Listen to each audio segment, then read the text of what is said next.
ဒီရုပ်ရှင်ကားကြီးဟာအနာဂတ်ကာလဖြစ်တဲ့နှစ်ပေါင်း2028ခုနှစ်မှာအခြေတည်ပြီးဇက်အိမ်တည်ဆောက်ထားတာဖြစ်ပါတယ်။အဲ့ဒီခေတ်ကာလမှာတော့အိုနီကော့လို့ခေါ်တဲ့တကဘာလုံးအတိုင်းအတာနဲ့လောက်ကင်နေတဲ့နိုင်ငံစုံကိုပိုရေးရှင်းကြီးဟာစစ်ပွဲတွေရဲ့ပုံစံကိုစက်ရုပ်တွေနဲ့အကုန်လုံးအကြီးအကျယ်တော်လှန်ပြောင်းလဲပစ်ခဲ့ပါတယ်။သူတို့ဟာဥပဒေနဲ့အမိန့်ကိုအတိအကျထိန်းသိမ်းနိုင်စွမ်းရှိတဲ့လူသားတွေထက်ပုံမကျွမ်းကျင်တဲ့စက်ရုပ်ငြိမ်းချမ်းရေးထိန်းသိမ်းသူတွေကိုကဘာတဝန်းလုံးမှာမိတ်ဆက်ပေးခဲ့။ဒါပါဇလန်ရဲ့အဖွင့်မှာတော့နာမည်ကျော်ရုပ်သံတင်ဆက်သူဘက်နိုဘယ်ဟာသူ့ရဲ့ဒီနိုဘယ်အယ်လီမန့်ဆိုတဲ့အစီအစဉ်မှာအမေရိကန်ကလွဲလို့ကဘာပေါ်ကကျန်တဲ့နိုင်ငံတိုင်းဟာအိုနီကော့ကထုတ်လုပ်တဲ့အစင်းမြင့်စက်ရုပ်တွေနဲ့လုံခြုံရေးယူထားတာကိုထောက်ပြပြီးအားကျမခံဝေဖန်ပြောဆိုခဲ့ပါတယ်။အမေရိကန်မှာတော့စစ်သုံးစက်ရုပ်တွေကိုပြည်တွင်းမှာအသုံးပြုမှုကိုတင်းတင်းကျပ်ကျပ်တားမြစ်ထားတဲ့ဒေးဖက်ဥပဒေရှိနေတာကြောင့်စက်ရုပ်တွေကိုလုံခြုံရေးအတွက်သုံးခွင့်မရသေးပါဘူး။အမေရိကန်အစိုးရဟာစက်ရုပ်တွေကလူသားတွေရဲ့အလုပ်အကန့်ကိုလွှမ်းမိုးမှာကိုရောစက်ရုပ်တွေရဲ့ဆုံးဖြတ်ချက်အမှားကြောင့်လူသားတွေတည်ကြည်ပျက်စီးမှာကိုပါစိုးရိမ်နေကြတာပါ။နိုဘက်ကပင်ကွန်ခေါင်းဆောင်တွေကိုတကဘာလုံးကရာဇဝတ်မှုနှုန်းကိုဘယ်လိုလျှော့ချမလဲလို့မေးမြန်းခဲ့ရမှာခေါင်းဆောင်တွေကစက်ရုပ်တွေဟာခန်းစားချက်မရှိပဲအမှားလုပ်တတ်တာကြောင့်ဒါဟာအဖြေမဟုတ်ဘူးလို့ပြက်သားသားတုံ့ပြန်ခဲ့ကြပါတယ်။ဒါပေမဲ့ကုမ္ပဏီဘက်ကတော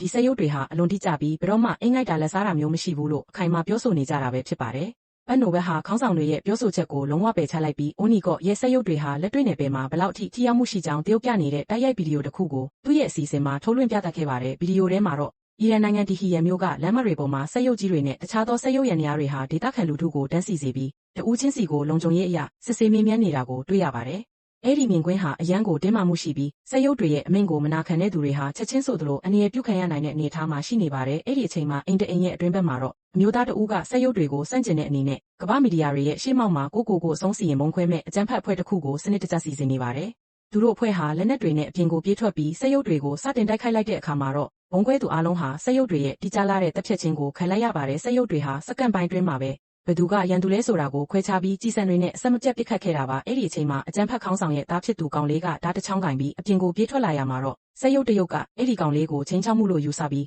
လူများရှေ့မှာပဲအညာရာကင်းမဲ့စွာပစ်တက်လိုက်ပါတယ်။ဒီဖြစ်ရပ်ဟာစက်ရုပ်တွေမှာမာရာထောက်ထားမှုမရှိဘူးဆိုတာကိုသက်သေပြနေပြီးလူသားတွေကြားမှာစက်ရုပ်နဲ့ပတ်သက်လို့ဝိဝါဒကွဲပြားစရာတွေဖြစ်လာစေခဲ့ပါတယ်။တစ်ဖက်မှာလည်း Detroit မျိုးကရဲစုံထောက် Alex Murphy ဟာသူ့ရဲ့အလုပ်အပေါ်မှာအရန်ကိုတစ္ဆာရှိတဲ့ရဲသားကောင်းတစ်ယောက်ဖြစ်ပါတယ်။သူဟာရဲချုပ်ကရင်တင်းနဲ့တွေ့ဆုံဖို့သွားနေတဲ့အချိန်မှာရဲချုပ်ရုံးခန်းထဲမှာဂျွန်လိတ်နဲ့အန်ဒရီဒန်နီယယ်လို့ခေါ်တဲ့ရဲနှစ်ယောက်ရှိနေတာကိုတွေ့လိုက်ရပါတယ်။ရဲချုပ်ကမင်းညကဖြစ်ပွားခဲ့တဲ့ဖြစ်ရပ်အတွက်မာဖီကိုအကြီးအကျယ်ပြစ်တင်ဝေဖန်ခဲ့ပါတယ်။မာဖီနဲ့သူ့ရဲ့အဖော်ဖြစ်သူလူဝစ်တို့ဟာမြို့ထဲကနာမည်ကြီးလူဆိုးကုန်းချုပ်အန်ဒရိုင်းဘလုံရဲ့လူတွေနဲ့အပြန်အလှန်ပစ်ခတ်မှုဖြစ်ပွားခဲ့ပြီးလူဆိုး6ယောက်ကိုတတ်နိုင်ခဲ့ပေမဲ့လူဝစ်ကတော့ကြီးစံထိမှန်ပြီးဒဏ်ရာပြင်းထန်သွားခဲ့ပါတယ်။မာဖီနဲ့လူဝစ်တို့ဟာတရားမဝင်လက်နက်မှောင်ခိုမှုတွေကိုနှိမ်နင်းဖို့ရှိုးဝတ်ဆောင်ထောက်ဖြစ်လုပ်ကင်နေကြတာပါ။သူတို့ဟာဝေသူဖြစ်ဟန်ဆောင်ပြီးစုံစမ်းရမှာဒီလက်နက်တွေဟာရဲဌာနရဲ့တပ်တေခံပစ္စည်းခန်းထဲကနေပျောက်ဆုံးနေတာကိုတွေ့လိုက်ရပါတယ်။ဒါကြောင့်ရဲတပ်ဖို့အဲ့ထဲမှာလက်စားတဲ့တစ္ဆာဖောက်တွေရှိနေမှန်းသူတို့အတက်တည်သွားခဲ့ပါတယ်။အဲ့ဒီတစ္ဆာဖောက်တွေဟာလူဆိုးတွေစီကနေပိုက်ဆိုင်ယူပြီးရဲတပ်ဖွဲ့ရဲ့အစီအစဉ်တွေကိုပေါက်ကြားအောင်လုပ်နေတာကြောင့်မြို့သူမြို့သားတွေရဲ့အသက်အန္တရာယ်ဟာပိုပြီးတော့စိုးရိမ်စရာဖြစ်လာခဲ့ပါတယ်။မာဖီကတော့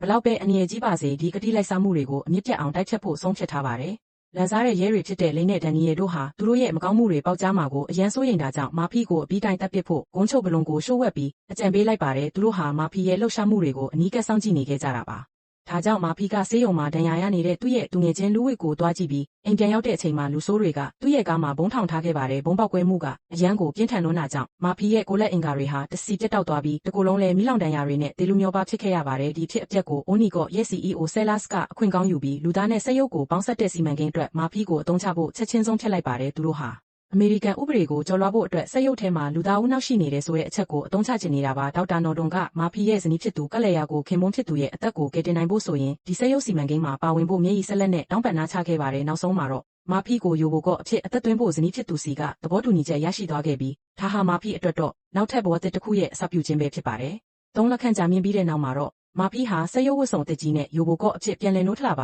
တယ်။သူနိုးလာတဲ့အခါမှာသူ့ရဲ့လုံးဝပြောင်းလဲသွားတဲ့ခန္ဓာကိုယ်ကိုကြည့်ပြီးအရန်ကိုဒုံလို့ခြောက်ခြားသွားခဲ့ပါတယ်။သူ့ရဲ့စိတ်ထဲမှာအရင်ကလူသားတယောက်လိုခံစားချက်တွေရှိနေသေးပေမဲ့ခန္ဓာကိုယ်ကတော့တန်မဏိတွေနဲ့ဖွဲ့စည်းထားတာပါ။ဒေါက်တာနော်ဒွန်ကသူ့ကိုမှန်ထဲမှာပြသလိုက်တဲ့အခါမှာတော့သူ့ရဲ့ခန္ဓာကိုယ်ထဲမှာဦးခေါင်းနှလုံးအစုံနဲ့ညာဘက်လက်တစ်ဖက်ပဲကျန်တော့တာကိုထိတ်လန့်ဖွယ်တွေးလိုက်ရပါတယ်။ကျန်တဲ့အစိတ်အပိုင်းအားလုံးဟာစက်ပစ္စည်းတွေပဲဖြစ်ပါတယ်။ဒီလိုမျိုးစက်ရုပ်ခန္ဓာကိုယ်နဲ့မရှင်သန်ခြင်းတဲ့အတွက်သူဟာသူ့ကိုတေခွင့်ပေးဖို့ဒေါသရကြီးတောင်းဆိုခဲ့ပါတယ်။ဒါပေမဲ့အိုနီကော့ကုမ္ပဏီကတော့သူ့ကိုသူရဲ့ကောင်းတဲ့ရောက်လို့ပွဲထုတ်ပြီးအမေရိကန်ပြည်သူတွေရဲ့ယုံကြည်မှုကိုရယူချင်နေတာပါ။လေ့ကျင့်မှုတွေလုပ်တဲ့အခါမှာမာဖီရဲ့လူသားစိတ်ကစက်ရုပ်ရဲ့လှုပ်ဆောင်ချက်တွေကိုနှိကွေးစေတာကိုတွေ့ရပါတယ်။မာဖီဟာတိုက်ခိုက်နေရင်းနဲ့ဆုံးဖြတ်ချက်တွေဝေခွဲမရဖြစ်နေတာကြောင့်ကုမ္ပဏီကစိတ်မရှိတော့ပါဘူး။ဒါကြောင့်ဒေါက်တာနော်ဒွန်ကမာဖီရဲ့ဦးနောက်ထဲကခန်းစားချက်တွေကိုအနှိမ်ဆုံးအထိရှော့ချပစ်ပြီးစက်ရုပ်ပရိုဂရမ်ကပဲအပြည့်အဝလွှမ်းမိုးအောင်လှုပ်ဆောင်လိုက်ပါတယ်။အဲ့ဒီနောက်မှာတော့မာဖီကိုလူများရှိကိုယိုဘိုကော့အဖြစ်တရားဝင်စတင်ပွဲထုတ်လိုက်ပါတယ်။သူဟာစက္ကန့်ပိုင်းတွင်းမှာပဲ ရဲတပ်ဖွဲ့ရဲ့အချက်အလက်တွေကိုအသုံးပြုပြီးလူအုပ်ကြီးတွေကရာဇဝတ်ကောင်တဦးကိုချက်ချင်းရှာဖွေဖမ်းဆီးပြနိုင်ခဲ့ပါတယ်။သူ့ရဲ့မျက်လုံးတွေကကင်မရာတွေလိုအလုပ်လုပ်ပြီးရာဇဝတ်ကောင်ရဲ့မျက်နှာကိုမှတ်တမ်းတွေနဲ့ချက်ချင်းတိုက်ဆိုင်စစ်ဆေးနိုင်တာပါဒီလိုမျိုးထူးခြားတဲ့စွမ်းဆောင်ရည်တွေကြောင့်အမေရိကန်ပြည်သူတွေကြားမှာစက်ရုပ်တွေကိုအသုံးပြုဖို့အတွက်ယုံကြည်မှုတွေတဖြည်းဖြည်းတိုးလာစေခဲ့ပါတယ်လူတွေကယိုဘိုကော့ကိုကေတင်ရှင်တယောက်လိုမြင်လာကြပါတယ်တစ်ဖက်မှာလည်းသူ့ရဲ့ဇနီးကလေးယာကတော့သူခင်ပွန်းဟာခံစားချက်မရှိတဲ့စက်ရုပ်တရုပ်လိုဖြစ်နေတာကိုမြင်ပြီးအရန်ကိုစိတ်မကောင်းဖြစ်နေပါတယ်သူမကမာဖီကိုတွေးခွင့်ရဖို့အကြိမ်ကြိမ်စူးစမ်းခဲ့ပေမဲ့ကုမ္ပဏီကလုံခြုံရေးအကြောင်းပြချက်နဲ့တားဆီးထားပါတယ်ဒါပေမဲ့နောက်ဆုံးမှာတော့ကလေးယာကမာဖီကိုလမ်းမာထားပြီးသူတို့ရဲ့သားလေးဟာအဖေဖြစ်သူကိုလွမ်းဆွတ်ပြီးစိတ်တန်ရာတွေရနေတဲ့အကြောင်းကိုရင်းနှီးအောင်ပြောပြလိုက်ပါတယ်ဒီစကားသံတွေကမာဖီရဲ့ဦးနောက်ထဲမှာပိတ်ထားတဲ့လူသားစိတ်တွေကိုပြန်လဲနှိုးဆွပေးလိုက်သလိုဖြစ်သွားခဲ့ပြီးသူ့ရဲ့စက်ရုပ်ဘဝကိုမေးခွန်းထုတ်လာပါတော့တယ်ကလေးယာရဲ့စကားတွေကြောင့်မာဖီဟာသူ့ရဲ့အတိတ်ကအဖြစ်အပျက်တွေကိုပြန်လဲသတိရလာပြီးစက်ရုပ်ပရိုဂရမ်ရဲ့ထိန်းချုပ်မှုကိုဖောက်ထွက်ဖို့ကြိုးစားပါတော့တယ်သူဟာစက်ရုပ်ဝတ်စုံကြီးဝတ်ထားပေမဲ့သူ့ရဲ့စိတ်ထဲမှာတော့သူဟာ Alex Murphy ဆိုတဲ့ရဲသားတစ်ယောက်ဖြစ်တယ်ဆိုတာကိုပြန်လည်သဘောပေါက်လာတာပါသူဟာသူ့ကိုဒီလိုမျိုးသေးလူမျိုးပါဖြစ်အောင်လုပ်ခဲ့တဲ့ကာဗွန်ခွဲမှုအမှုကိုကိုယ်တိုင်ပြန်လည်စုံစမ်းစစ်ဆေးဖို့ဆုံးဖြတ်လိုက်ပါတယ်သူဟာရဲဌာနရဲ့ရှုပ်ဝက်ချက်လက်တွေကိုအသုံးပြုပြီးသူ့ကိုလှုပ်ကြံခဲ့တဲ့လူဆိုးတွေရဲ့ခြေရာကိုလိုက်ပါတော့တယ်မာဖီဟာသူ့ရဲ့စက်ရုပ်စွမ်းရည်တွေကိုအသုံးပြုပြီးသက်သေထောက်ထားတွေကိုတစ်ခုချင်းစီရှာဖွေခဲ့ပါတယ်သူဟာလူဆိုးကွန်းချုပ်ဘလို့နဲ့ရဲဌာနတွေကတစ္ဆာဖောက်တွေဘလို့မျိုးချိတ်ဆက်နေလဲဆိုတာကိုသိရှိသွားခဲ့ပါတယ်ဒီစုံစမ်းမှုကနေတဆင့်သူဟာရဲဌာနတွင်းမှာရှာအင်းနေတဲ့အခတိလိုက်စားမှုတွေကိုပါတခါတည်းအမြင့်ပြတ်အောင်ခြေရာခံနိုင်ခဲ့ပါတယ်သူ့ရဲ့လူသားစိတ်နဲ့စက်ရုပ်ရဲ့အစွမ်းတွေပေါင်းဆက်သွားတဲ့အခါမှာတော့ဘယ်သူမှတားဆီးလို့မရတဲ့အင်အားကြီးဆုံးထောက်တစ်ယောက်ဖြစ်လာခဲ့ပြီးအမှန်တရားကိုရှာဖွေဖို့အရှိန်မြင့်လိုက်ပါတယ်သူဟာသူ့ကိုယ်သူပြန်လည်တည်ဆောက်နေတာပဲဖြစ်ပါတယ်မာဖီဟာသူ့ကိုလှုပ်ကြံဖို့စူးစမ်းခဲ့တဲ့ဂုံးချုပ်ဘလွန်ရဲ့ပုံအောင်နေတဲ့နေရာကိုအတိအကျခြေရာခံမိသွားပြီးနောက်မှာတော့အကူအညီမပါဘဲတယောက်တည်းသွားရောက်နေဖို့ဆုံးဖြတ်လိုက်ပါတယ်သူဟာတခြားရဲတွေကိုလည်းမယုံကြည်တော့တာကြောင့်ကိုယ်တိုင်ပဲဒီကိစ္စကိုအဆုံးသတ်ချင်နေတာပါအဲ့ဒီနေရာမှာတော့လူဆိုးတွေကလက်နက်ကြီးတွေကြီးစံတွေနဲ့အစင်တင်စောင့်ကြိုနေကြတာပါဒါပေမဲ့မာဖီဟာသူ့ရဲ့ခိုင်ခန့်လာတဲ့ကြီးကားစက်ရုပ်ခန္ဓာကိုယ်နဲ့တိကျလာတဲ့ပြစ်ခတ်မှုတွေကိုအသုံးပြုပြီးလူဆိုးတွေကိုတယောက်ချင်းစီတုတ်တင်ခဲ့ပါတယ်အဲ့ဒီတိုက်ပွဲဟာအရန်ကိုစိတ်လှုပ်ရှားဖို့ကောင်းပြီးပြင်းထန်လာပါတယ်လူဆိုးတွေကကြီးစံတွေနဲ့တေးဆက်ပစ်ခတ်နေပေမဲ့မာဖီကတော့နောက်မဆုတ်ဘဲရှေ့ကိုတိုးပြီးတိုက်ခိုက်ခဲ့ပါတယ်သူ့ရဲ့အာယုံခံစနစ်တွေကမောင်းမိုင်းနေတဲ့နေရာတွေမှာတောင်ရန်သူကိုရှာဖွေနိုင်တာကြောင့်လူဆိုးတွေဟာဘလို့မှမခုခံနိုင်ကြပါဘူးနောက်ဆုံးမှာတော့သူ့ကိုလှုပ်ကြံခဲ့တဲ့ဂုံးချုပ်ဘလွန်ကိုထိတိုက်တွေ့ပြီးအကျက်အသက်နေနိုင်ခဲ့ပါတယ်ဒီအောင်ပွဲဟာ Detroit မျိုးကရာဇဝတ်မှုတွေကိုရှော့ချဖို့အတွက်ကြီးမားတဲ့ခြေလှမ်းတစ်ခုဖြစ်ခဲ့ရုံတင်မကပဲသူ့ရဲ့ကိုရေးကိုယ်တာကိစ္စအတွက်လည်းလက်စားချေနိုင်ခဲ့တာဖြစ်လို့သူ့စိတ်ထဲမှာကျဉ်းနှံ့မှုအချို့ကိုခံစားလိုက်ရပြီးသူ့ရဲ့ရဲသားဘဝဂုဏ်သိက္ခာကိုပြန်လည်ရယူနိုင်ခဲ့တာဖြစ်ပါတယ်ဘလွန်ကိုနေပြီးတဲ့နောက်မှာတော့မာဖီဟာသူ့ကိုတစ္ဆာဖောက်ခဲ့တဲ့ရဲတွေကိုဆက်လက်ရှာဖွေပါတော့တယ်သူဟာတကယ့်ရန်သူတွေဟာလမ်းမပေါ်မှာတင်ရှိနေတာမဟုတ်ပဲရဲစခန်းရဲ့အထဲမှာပါရှိနေရဆိုတာကိုသိလိုက်ရပါတယ်သူဟာလိမ့်နဲ့ဒန်နီယယ်တို့ရဲ့ဖုံးမတန်းတွေရှို့ဝက်ချက်တွေနဲ့သူတို့ရဲ့ငွေကြေးစည်းစိမ်မှုတွေကိုဖော်ထုတ်လိုက်တဲ့အခါမှာတော့သူတို့နှစ်ယောက်ဟာလူဆိုးတွေစီကနေလံငွေမြောက်များယူပြီးသတင်းတွေပေးပို့နေတာကိုအထင်ရှားတွေ့လိုက်ရပါတယ်ဒါတင်မကသေးပဲသူတို့ရဲ့အထက်လူကြီးဖြစ်တဲ့ရဲချုပ်တင်းကိုယ်တိုင်ကလည်းဒီကိစ္စမှာပါဝင်ပတ်သက်နေပြီးလက်စားမှုတွေကိုဖုံးကွယ်ပေးထားတာကိုသိသွားခဲ့ပါတယ်ဒါဟာမာဖီအတွက်တော့အရန်ကိုရင်နာစရာကောင်းတဲ့အချက်ပဲဖြစ်ပါတယ်မာဖီဟာရဲဌာနတဲကိုရဲရဲဝံ့ဝံ့ဝင်သွားပြီးအဲ့ဒီတစ္ဆာဖောက်တွေကိုအားလုံးရဲ့ရှေ့မှာပဲဖော်ထုတ်ဖမ်းဆီးလိုက်ပါတယ်ရဲချုပ်တင်းဟာသူမရဲ့မကောင်းမှုတွေပေါ်သွားတဲ့အခါမှာအရန်ကိုတုန်လှုပ်သွားခဲ့ပါတယ်ဒီလိုရဲ့ကြောင့်ရဲတပ်ဖွဲ့အပေါ်လူထုရဲ့ယုံကြည်မှုဟာတမျိုးတစ်ဖုံပြောင်းလဲသွားခဲ့ပြီးယိုဘိုကော့ဟာတရားဥပဒေရဲ့အစစ်အမှန်အထင်ကွက်တစ်ခုအနေနဲ့အစွမ်းပြနိုင်ခဲ့ပါတယ်မာဖီကရဲဌာနကအကတိလိုက်စားမှုတွေကိုဖော်ထုတ်လိုက်တဲ့အခါမှာအိုနီကော့ရဲ့ CEO ဆဲလတ်စ်ကတော့သူ့ရဲ့ကုမ္ပဏီပုံရိပ်ထိခိုက်မှာကိုအရန်စိုးရိမ်လာပါတယ်သူတို့ဟာယိုဘိုကော့ကိုအယုတ်တစ်ခုလိုပဲအသုံးချခြင်းခဲ့တာဖြစ်ပေမဲ့အခုတော့ယိုဘိုကော့ကသူတို့ရဲ့မကောင်းမှုတွေကိုပါခြေရခဲလာနိုင်တဲ့အတွက်အနေရရှိလာပါပ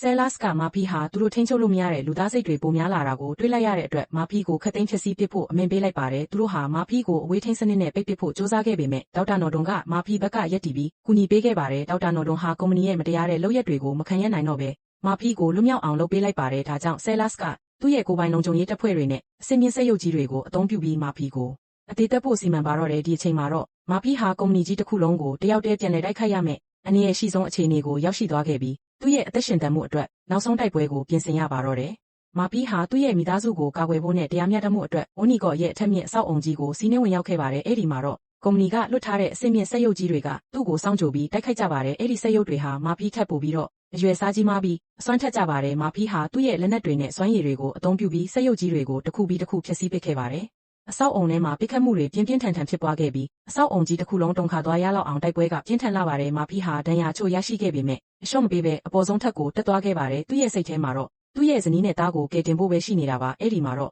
ဆဲလတ်စ်ကမာဖီရဲ့ဇနီးကလေးယာနဲ့သားလေးကိုသားစာခံအဖြစ်ဖမ်းဆီးထားတာကိုတွေ့လိုက်ရပါတယ်ဆဲလတ်စ်ဟာသူ့ရဲ့လက်ထဲမှာမာဖီကိုပစ်ခတ်လို့မရအောင်တားဆီးထားတဲ့ Yan SS ဆိုတဲ့ program ကိုအသုံးပြုပြီးမာဖီကိုချင်းချောက်နေပါတယ်ဒါဟာလူသားနဲ့စက်ရုပ်ကြားကနောက်ဆုံးတိုက်ပွဲဖြစ်လာပါတော့တယ်ဇက်သိန်းပိုင်းမှာတော့မာဖီဟာဆဲလတ်စ်ကိုပစ်ဖို့စ조사ပေမဲ့သူ့ရဲ့စက်ရုပ် program ကဆဲလတ်စ်ကိုပစ်ခတ်မှုကိုတားဆီးထားပါတယ်ဒါဟာစက်ရုပ်တွေရဲ့ဥပဒေဖြစ်တဲ့ဖန်တီးသူကိုပြန်မတိုက်ရဆိုတဲ့စည်းကမ်းကြောင့်ပါဒါပေမဲ့ မာဖီဟာသူ့ရဲ့မိသားစုကိုကာကွယ်ခြင်းနဲ့ပြင်းပြလာတဲ့လူသားစိတ်ဓာတ်နဲ့အဲ့ဒီပရိုဂရမ်ရဲ့ကန့်သက်ချက်ကိုအတင်းကျပ်ကျော်လွှားပြီးဆဲလာစ်ကိုပစ်တက်နိုင်ခဲ့ပါတယ်သူ့ရဲ့စိတ်ကဆက်ပစ္စည်းတွေကိုအနိုင်ယူသွားခဲ့တာဖြစ်ပါတယ်နောက်ဆုံးမှာတော့အိုနီကကုမ္ပဏီရဲ့မကောင်းမှုတွေအားလုံးပေါ်ပေါက်သွားခဲ့ပြီးဒီဖက်အဥပဒေကိုလည်းဆက်လက်ထိန်းသိမ်းထားနိုင်ခဲ့ပါတယ်အမေရိကန်မှာစက်ရုပ်တွေသုံးခွင့်မရတော့ပါဘူးမာဖီဟာလည်းသူ့ရဲ့စက်ရုပ်ခန္ဓာကိုယ်နဲ့အတူသူ့မိသားစုစီကိုပြန်လည်ရောက်ရှိသွားခဲ့ပါတယ်ရုပ်သံတင်ဆက်သူပတ်နိုဝက်ကတော့သူ့ရဲ့အစီအစဉ်ကနေအမေရိကန်ရဲ့အနာဂတ်အတွက်စိုးရိမ်စရာတွေကိုအော်ဟစ်ပြောဆိုရင်းဇလန်းကပြီးဆုံးသွားပါတော့တယ်ဒီဇလန်းဟာစက်ရုပ်တွေဘလောက်ပဲတိုးတက်ပါစေလူသားတစ်ယောက်ရဲ့စိတ်ဓာတ်နဲ့မင်းဒါတရားကိုတော့ဘယ်တော့မှအစားထိုးလို့မရဘူးဆိုတာကိုသက်သေပြသွားခဲ့တာပဲဖြစ်ပါတယ်